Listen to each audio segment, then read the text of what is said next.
So they're not playing, as we say, in South Africa. We are still monitoring several movements and stories this Easter weekend. Ziniko Mhlaba is in Mankweng in Limpopo. This is where thousands of people still continue to make their way to Moria for the ZCC Easter pilgrimage.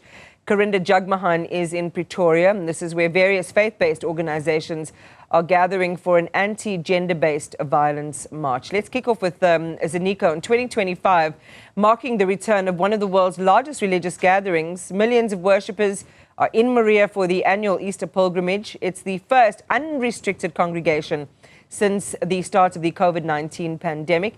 And as that mass service takes off, officials are keeping an eye on traffic flows around the area. Ziniko, good morning. Live for us from Mankweng. It's just not too far away from the pilgrims' holy ground, Ziniko. So just talk to us about what's happened over the last hour or so. So what has been happening in the past hour, Iman, has been an increased number of not just buses right now, but also individuals who are using taxis to make their way to Moria and, of course, the Zion City, but also those that are using minibus taxis and Ivecos. We've seen a lot of them coming through as well, making their way past this road. So I think now it's about time it's about time to get really clarity from the law enforcement officers in terms of how is the picture really. But also remember there's this link between the N1, those that are still traveling on the highway, which is N1 in this case, but also making their way to where we are.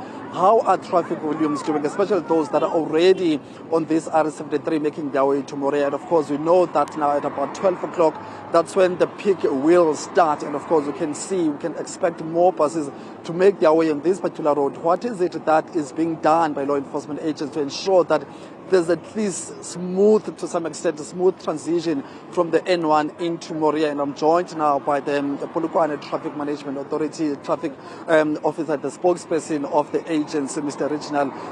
Thank you very much, Mr. Reginald. Thank you for your time. Give us a picture of how things are looking like right now, where we are, but also surely you must be in touch with the officers on the main highway, the N1 road. What can we expect in the next hour, and how have you prepared for the next few hours? Thank you so much. I would like to inform all our road users that the Polokwane Municipality traffic officers have planned for this event. It's not the first time. We could not wait for this day. And according to our traffic management plan, it is well in place. Our traffic officers are all at the entrances and the exits of the city of Polokwane to ensure that our visitors are safe on our public roads.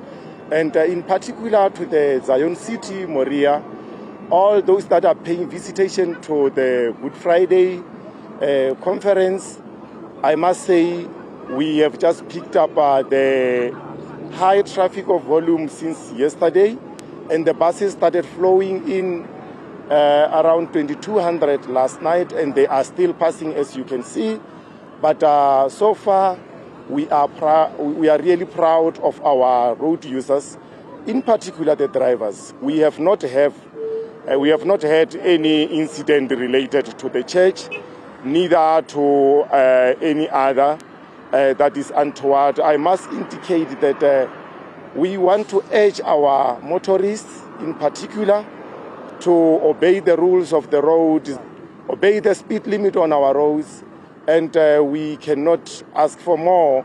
We just say if they maintain what they have displayed so far, we may not have any incidences that can cause or that can amount to accidents and life. But we are safe so far. I mean, if you had to give us some estimated numbers of the buses that have already passed through your roads, especially here on the R71, but also those that are already in Moria, what are we looking like right now, considering the fact that we are expecting even more in the next few hours?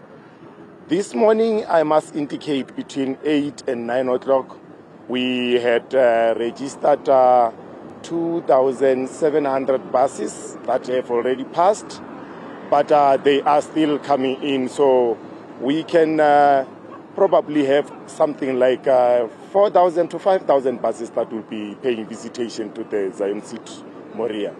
Thank you very much, sir, for your time. I really appreciate it. We appreciate it. Thanks very so much. That's Mr. Ramboru there, just giving us more sense of how things are going, but also saying that more than 1,000 towards 2,000 buses have already made their way to the Zion City, but also saying that they're expecting more. So that just gives you a picture of, the traffic that we can expect on these particular roads from the N1, R71 towards Moria in the next few hours. And of course, we know that by 6 o'clock, there'll be a deadlock in terms of this traffic, but they are saying that as far as they are concerned, they've planned accordingly, and they've got a plan that is going to ensure that there's smooth transition and movement of vehicles for all those that are going to Moria. So that's where we are. We are still waiting for the mayor. But in the next few hours, Imad will get a sense of how things are happening on the side of the vehicles that are coming from Mpumalanga, from Mozambique as well, who are not using these roads. So that's where we are at this particular point, Imad.